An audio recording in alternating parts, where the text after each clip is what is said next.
What's up, ladies and gentlemen? My name is Scythe, and we are back again with some more Trove, and today is the day of all days. We're finally going to be doing the Trove 2019 Flux Farming Tutorial video. Flux making video, Flux, who cares? You're trying to get money, you're a free-to-play player. While we are going to include one pay-to-win method, because that's all there really is to making Flux in this game. Most of all, this video is going to be breaking down the various ways that you can end up earning Flux as a free-to-play player. These are in no specific order, meaning that some of these are going to be very accessible for starting players, some of them are going to be more for mid-tier, and some of them are going to end up being for end-tier players as well. These are going to range the amount of Flux that you're going to be making from the hundreds of thousands to the millions to the whatever. A lot of these methods I used to use back in the day before I ended up just going pay to win as far as making my Flux in this game. But as far as right now is concerned, you know, Trove is in a kind of state of hiatus where we're not sure what they're actually doing with this game and with all of our money. So I personally am kind of staying away from the cash shop until I see more promises of bigger updates in the future. But anyways, you guys don't care about that. Let's get started with how you can end up making Flux in 2019 for Trove. But before that, as always, I would appreciate if you would smash that like button. So a lot of these resources are going to either be consumable items that you'll get yourselves, you know, loot collecting items, or just selling them to the other players on the player market.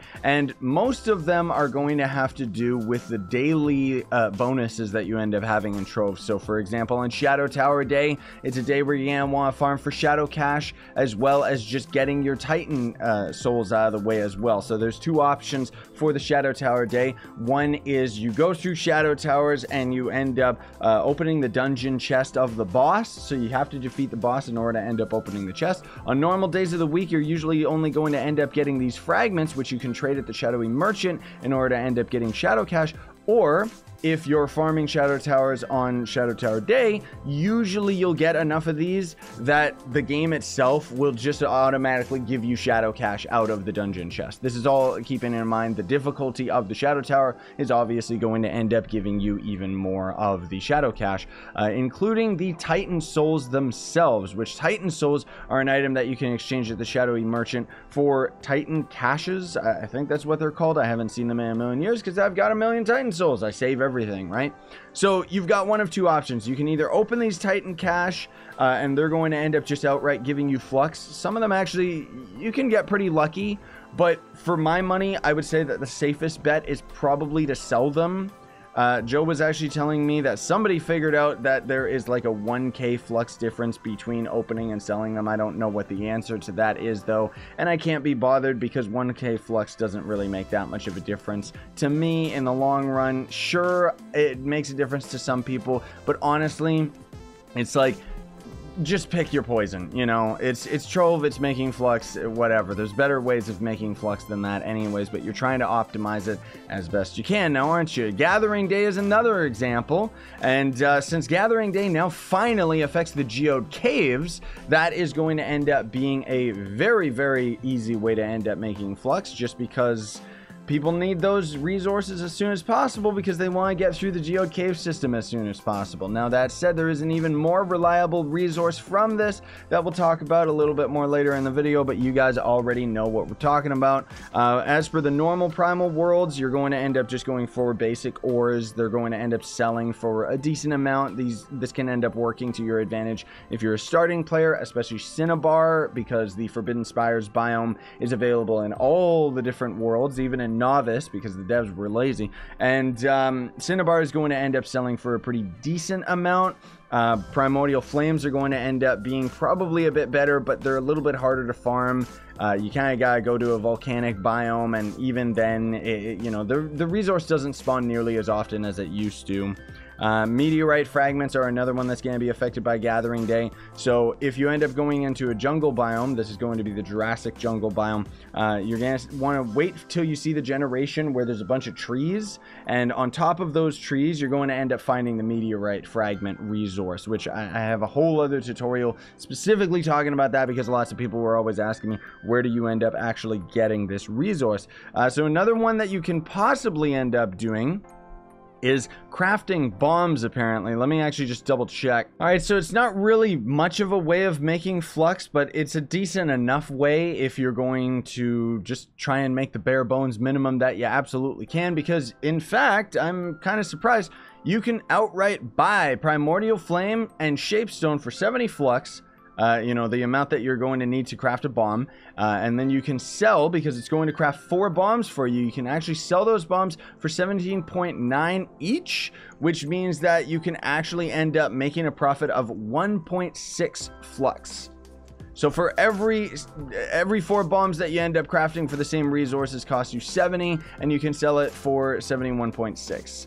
It's not much, but honestly, I'm kind of surprised that it is just outright profit, and that obviously would end up becoming, you know, exceedingly more and more expensive the higher amount of bombs that you can end up crafting. If you're at the start of the game, that's a pretty good way of doing it. It would be a very slow process, but as you end up getting more and more flux, you could end up getting more and more bombs, and so on and so forth, and the list could just go on. One of the biggest methods I always mention is the Cybernetics Catalog, because this is going to end up being a normal tome rather than a legendary tome, meaning that you can just continuously keep filling it up over and over and over again by completing dungeons, and then you can end up selling the meaty remains of 15 robotic salvage for 54 flux each. So that's just going to be a way that you can continuously end up making a profit more and more and more off of just grinding dungeons, which this is more so if you're just into grinding and farming. Obviously, if you have higher magic find, this is going to be a bit more profitable for your time anyways, because you can end up getting stellars or, you know, crystal gear and stuff like that you can end up selling. Not that you can sell the crystal gear, but I'm talking about the forge fragments. We'll talk more about U9 and its ramifications with flux farming a little bit later again, but stellar gear is going to still be a decent price, because people still haven't caught on to the fact that stellar gear is irrelevant.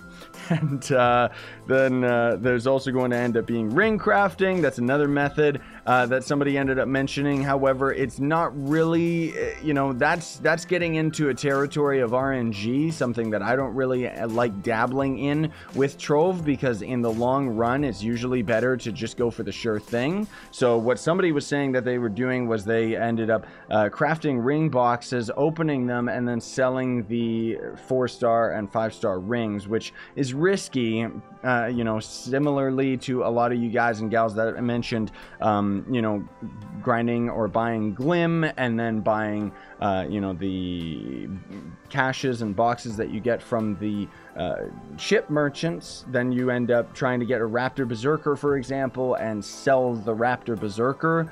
Usually those are pretty good odds of you actually making a successful sale and making a successful, like, profit, because the odds of actually getting the Raptor Berserker, for example, which is probably one of the better ones to try and sell, is pretty high. You know, usually you'll end up making your flux back from actually buying all of the Glim, but it's RNG. So while I say usually, you know, for some people that's just not going to end up working out. So obviously I try to avoid these things.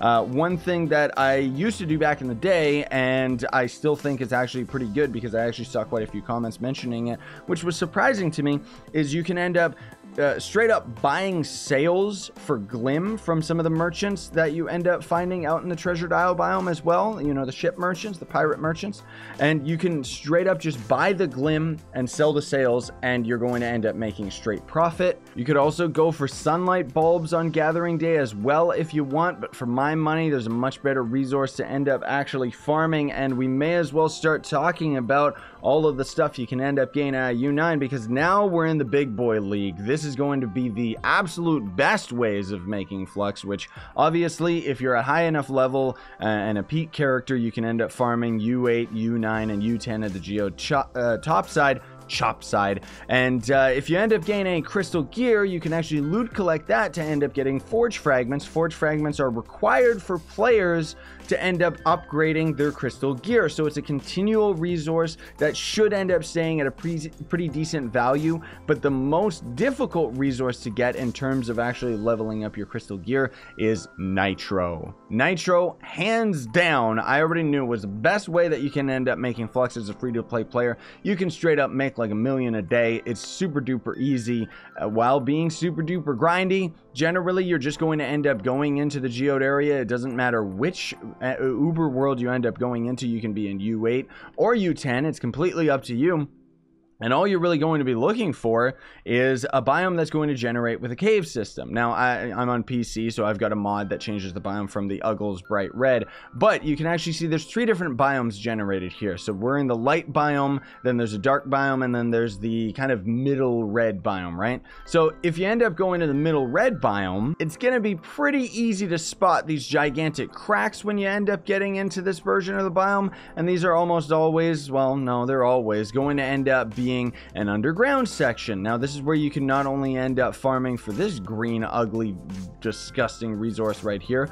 Viridium is going to end up being a decent resource to farm, but not really the one that you're looking for. The one that we're actually looking for is pink. There we go, finally. So the lack of finding this ore is exactly why it's as expensive as it is.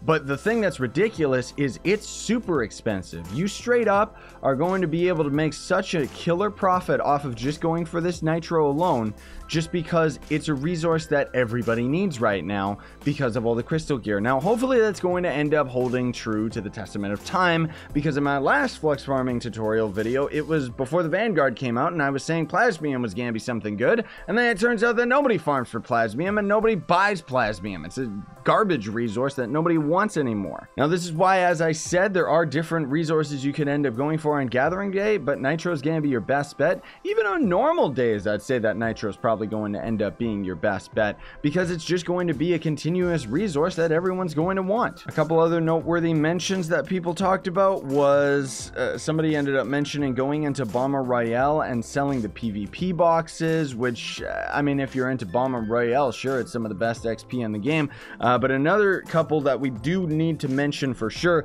is scrap cases.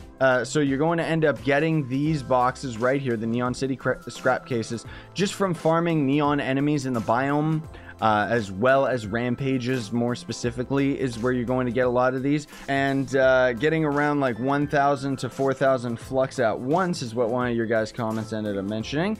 Or you could just end up selling them. It's kind of another one of those situations where it's a risk-reward scenario. Do you want to end up opening these for yourselves, or do you want to just sell them for the sure thing, where you're technically not going to be making as much if RNG is on your side, which once again, I would always suggest that you just end up selling them. These always stay popular because of the fact that you can end up using them very easily to end up exploiting a bunch of quests out of NPCs in the Neon Luminopolis biome, so that you basically, they'll tell you, gather plasmium.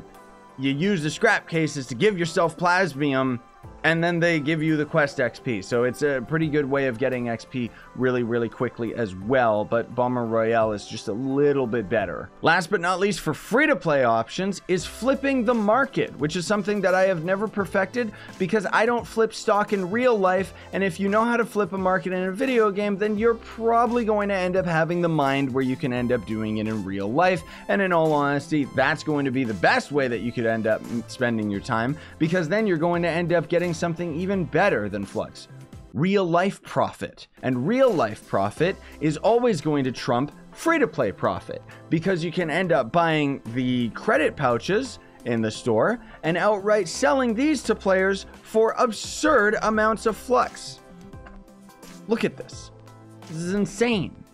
So that's like, it's crazy. The amount of Flux that you can end up making from the credit pouches is just unfathomable. And it's so difficult for free-to-play players to end up even earning enough Flux to end up buying the credit pouches in the first place, unless you go for Nitro. And that's why I wanted to have it last on this big, big list of all the different ways that you can end up farming Flux. So hopefully I ended up covering everything that you guys were expecting. And if I didn't, be sure to leave some comments down below suggesting so. I very much appreciate all of your guys' help and support in the community section on my YouTube channel, because I did end up using you guys for some reminders, most of all. Like, I completely forgot about the neon scrap cases and stuff like that. I'm sorry that I'm not giving shout outs to specific people because a lot of these comments and a lot of times when I end up getting feedback from you guys, I look at the grand scale of things, and the majority of you were just saying nitro, and it's just a no-brainer that that's going to end up being the best way that you can end up making flux as a profit. Now,